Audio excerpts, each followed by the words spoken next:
कल ही ये घोषणा करते कि हम इन चुनावों के नतीजों को नहीं मानते और हम पूरे महाराष्ट्र में देश में आंदोलन करेंगे और सड़क पर उतरेंगे और ये इलेक्शन कमीशन जो है इसको 1 मिनट भी। हेलो गाइस, आज की वीडियो में देखने वाले हैं सुप्रीम कोर्ट के वकील ने कहा महाराष्ट्र चुनाव फिर से होंगे। आखिर इस सुप्रीम कोर्ट के वकील ने ऐसा क्यों कहा, चलिए देखते हैं इस वीडियो में। बीजेपी की जीत को लेकर इस सुप्रीम कोर्ट के वकील ने किया बहुत ही बड़ा खुलासा। चलिए देखते हैं video. Original video link description में। चलिए अब वीडियो शुरू करते हैं। कल ही ये घोषणा करते कि हम इन चुनावों के नतीजों को नहीं मानते और हम पूरे महाराष्ट्र में देश में आंदोलन करेंगे और सड़क पर उतरेंगे और ये इलेक्शन कमीशन जो है इसको 1 मिनट भी बर्दाश्त नहीं करेंगे। महाराष्ट्र में दोबारा चुनाव चाहते हैं क्योंकि आप कह रहे गड़बड़ी हुई। नहीं, मैं तो चुनाव चाहता हूं, महाराष्ट्र में भी क्यों नहीं चाहता, महाराष्ट्र में भी चाहता हूं, मैं तो उसमें भी चाहता हूं आपके जो हरियाणा में जो हुआ। और आप सही बात पूछो तो मैं तो लोकसभा में चाहता हूं दोबारा चुनाव के साथ साथ मैं चाहता हूं कि बैलेट पेपर से चुनाव हो। और मैं ये भी चाहता हूं कि ये जो इलेक्शन कमिश्नर है और इसके साथ जो 2 और हैं, ये पूरी टीम, पूरी चंडाल चौकड़ी जो है, वीडियो को पूरा जरूर देखें, वीडियो आगे शेयर भी करें। अच्छे ईमानदार व्यक्ति को सुप्रीम कोर्ट पूरी बैठ के, हालांकि ज्यादा उस पर भी अब भरोसा नहीं, पर फिर भी एक अच्छे लोगों को इलेक्शन कमीशन बना के बैलेट पेपर से चुनाव कराया जाए। मैं तो ये चाहता हूं और ये भी चाहता हूं कि चुनाव एक ही दिन में हो पूरे देश में एक ही दिन में चुनाव हो। 140 करोड़ की आबादी है हमारी, हमें कितने भी लोग काम करने के लिए चाहिएंगे, हम एक दिन में चुनाव कराने की ताकत रखते हैं। नीयत नहीं है इलेक्शन कमीशन की, नहीं तो चुनाव एक ही दिन में पूरे देश में हो सकता है। चुनाव हारने के बाद दिग्विजय सिंह या संजय राउत या फिर उदित राज जो बयान देते हैं तो चुनाव बैलेट पेपर से हो, फिर मैदान में क्यों आ जाते हैं, लड़ क्यों लेते हैं? ये सवाल तो तुम उनसे पूछना, पर मैं आपके सवाल का इस तरह से जवाब देता हूं कि बात सही है आपकी कि भैया जब तुम्हें पता है कि बेईमानी हो रही है तो बाद में टर्रकाई करते हो। भाई आपको अगर बोलना था तो पहले बोलते आप। अगर कांग्रेस बोल रही है कि मशीन में गड़बड़ी है तो तुम्हें अब मालूम हो रही है। अबे तुम्हारे जो सलाहकार हैं, तुम्हारे जो ओवरसीज में जो तुम्हारी मीटिंग, राहुल गांधी की मीटिंग करते हैं, सैम पित्रोदा तुम्हें बहुत पहले बोल गए। लोकसभा चुनाव से पहले उन्होंने कहा कि विपक्ष को इकट्ठा होकर ये मशीन के खिलाफ सड़क पे उतरना चाहिए, आंदोलन करना चाहिए। तुम्हें उसकी बात समझ में नहीं आई। हम इतने दिन से चीख रहे थे, हमारी बात समझ में नहीं आई तो किसी की बात समझ में नहीं है। और अब जब हर जगह पिट लियो, पहले वहां पे पिटे 3 राज्यों में, राजस्थान में पिटे, फिर वहां मध्य प्रदेश में पिटे, फिर छत्तीसगढ़ में पिटे, वहां पिटने के बाद भी अकल नहीं आई तो लोकसभा चुनाव में कूद गए। लोकसभा चुनाव में तबीयत से पिट लिए, फिर अकल नहीं आई। उसके बाद में हरियाणा में गए, वहां पिट लिए, तब अकल नहीं आई। और अब जो महाराष्ट्र में पिट लिए हो, अब भी कह रहे हो।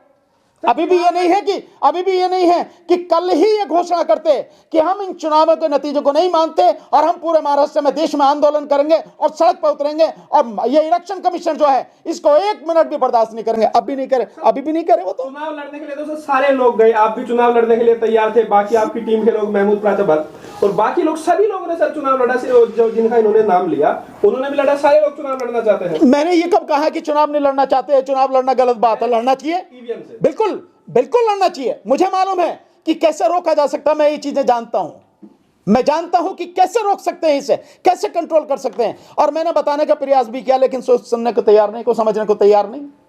नतीजा सिविल सोसाइटी का ही को जिम्मेदार है। पॉलिटिकल पार्टी जो विपक्ष की जो पार्टियां हैं वो जिम्मेदार हैं। उन्हें जो आंदोलन करना चाहिए वो आंदोलन नहीं कर रहे, वो सबसे ज्यादा वो जिम्मेदार हैं। सर, जो आपने डाटा बताया 1.03 का जो आंकड़ा दिया है, ये कहीं भी न्यूज सोर्स में कोई क्या बात करते हैं आपने इसमें? बड़े पत्रकार हैं वो कह रहे हैं, बड़े पत्रकार हैं वो कह रहे हैं, डीबी न्यूज वाले कह रहे हैं, प्रशांत टंडन जी हैं उस पर वो कह रहे हैं। कौन नहीं कह रहा? अगर आपको नहीं पता तो बहुत अफसोस की बात है भाई। जिस मीडिया से उम्मीद करते हो गोदी मीडिया से, वो क्यों बताएगा? बाकी आप देखो, सब लोग बता रहे हैं कि 10 लाख वोटें बढ़ाई गई हैं, 1.03% जो बढ़ाई गई हैं। लेकिन संजय राउत कह रहे हैं कि ये मामला जो है चंद्रचूड़ के ऊपर उन्होंने डाल दिया कि डिस्क्वालिफिकेशन का अगर मुद्दा पहले अगर तय कर दिया होता चंद्रचूड़ ने तो ये महाराष्ट्र नहीं आते। नहीं, वो क्या तर्क दे रहे हैं, वो उनका तर्क वो जाने, इसका जवाब वो देंगे। मैं तो बहुत सीधी सी बात कर रहा हूं भाई, मशीन में गड़बड़ी है और जब तक मशीन रहेगी आप मोदी को, बीजेपी को नहीं हरा सकते। मैं फिर कह रहा हूं ये बात। कुछ लोग कहते हैं कि भाई इससे लोग डर जाते हैं कि भाई इससे क्या है कि जब हरा ही नहीं सकते तो वोट तो देने जाओ। और वोट दी, पब्लिक ने वोट दी, इतनी वोट दी जितनी सोच नहीं सकते। विपक्ष को इतनी वोट दी 2024 के चुनाव में, लेकिन 5 करोड़ के लगभग जो वोटें बढ़ा दी गई। और उसके बाद जो विपक्ष की जिम्मेदारी थी, उसे हल्ला मचाना चाहिए था। मोदी को 1 सेकंड गद्दी पे बैठने नहीं देना था, प्रधानमंत्री की सीट पर 1 सेकंड उसे बैठने नहीं देना था, इतना शोर मचाना था, उसने नहीं मचाया। वो जनसंख्या गणना जो है, जातिगत जनगणना, उसका तो मुद्दा उठा रहे हैं। वो बेरोजगारों का मुद्दा तो उठा रहे हैं।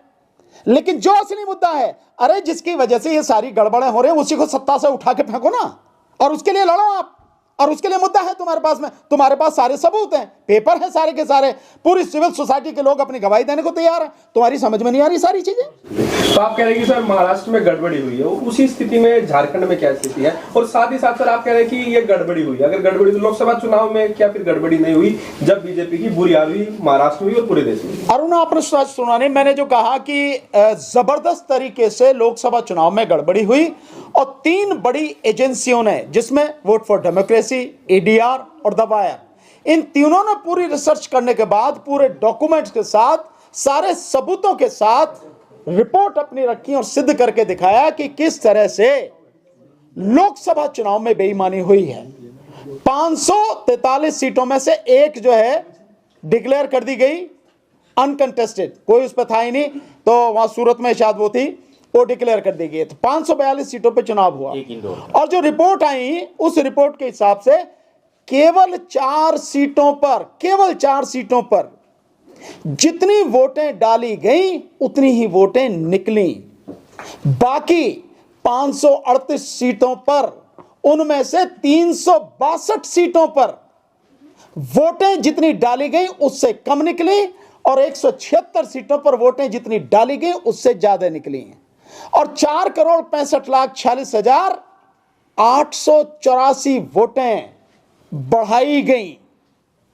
और अगर आप तेलंगाना और उड़ीसा की बात करो तो 12.5% वोट बढ़ाई गई वहां पर, 12.5%, जिसकी वजह से यह नतीजा आया। और इसके बाद सब कुछ जो सामने था, तो ये रिपोर्टें लगातार आई, सब कुछ है सामने, सब पूरे पब्लिक डोमेन में सब कुछ है।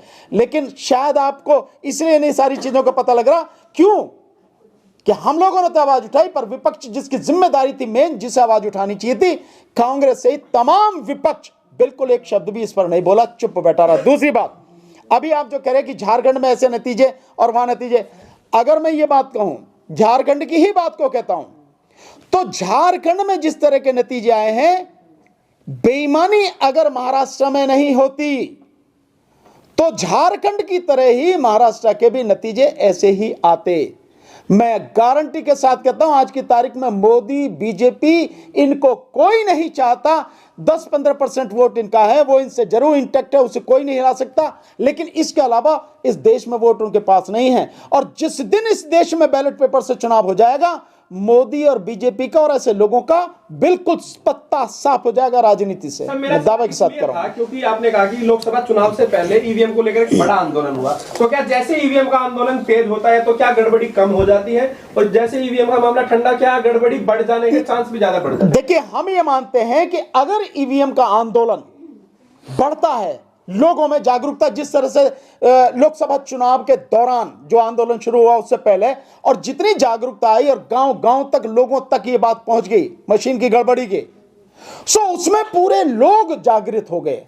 अगर विपक्ष साथ देता तो ये इसका खात्मा वहीं उसी चुनाव में हो जाता, लेकिन विपक्ष रहा अदालत के भरोसे और चुप रहा। और कांग्रेस से तो सबसे बड़ी दिक्कत यह है कि कांग्रेस ने तो अपने घोषणा पत्र में ईवीएम को रखा कि हम तो चुनावी ईवीएम से कराएंगे, ये सबसे बड़ी दिक्कत रही। अन्यथा अगर विपक्ष साथ में आता, खड़े होकर लड़ता, तो ईवीएम का खात्मा या इस मशीन का खात्मा तभी हो गया होता। सो ये जो स्थिति है, सारी की सारी स्थिति है, इसमें हमारी कोशिश ये है कि जनता जागे। और अब हम जो काम अब हम करने चले हैं, वो काम ना हमें किसी अदालत पर भरोसा है, सरकार पर तो है ही नहीं, विपक्ष पर भी भरोसा नहीं है, क्योंकि विपक्ष अगर अपनी जिम्मेदारी निभाता तो सड़क पे हमसे पहले होता।